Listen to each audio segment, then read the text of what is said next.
The submodule measure lines of the program Micrometry starts with 4 different buttons. The first one allows us to calibrate the scale bar. If I press in here, you will notice that the rest of the buttons disappear.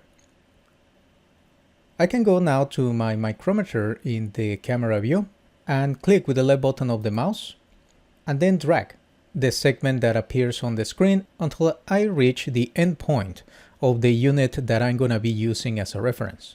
Once this value is defined, I click with the left button of the mouse and then I can click the value in real units, which in this case is 0.1 millimeters.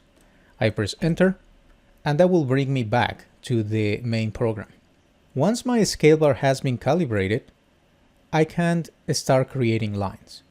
To create a line, I can press on the button line and just like with the scale bar, click and drag anywhere else in the screen. If I hadn't calibrated the scale bar yet, the values would appear as NA. However, now that the scale bar has been defined, I can start taking measurements.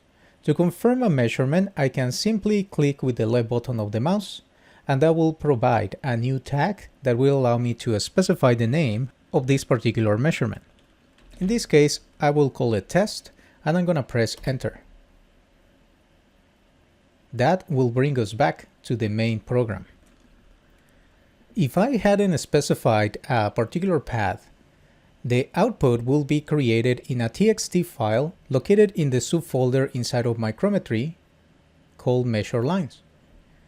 I can double click on the file and then I will be able to see the measurement, the name of the tag that it was named after, and the value of the measurement. The next button is called Set Path. Set Path will allow me to specify a directory where I want to save this information instead of the default folder. Inside, I can then type the new name that I will use to refer to the file that will be storing this information. I will call it test, and I will press save. If I create lines now, the information will be saved in that file instead.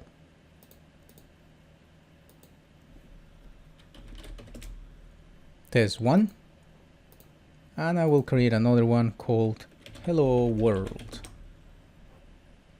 If I go now to the location where I specify the path, I can click in the new file and that will reveal that indeed the new measurements have been stored in there.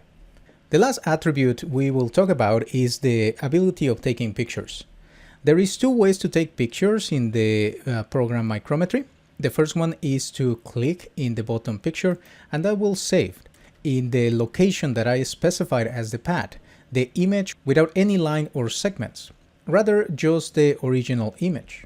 If we go to the specified path, you will see now that a new folder has been created called images.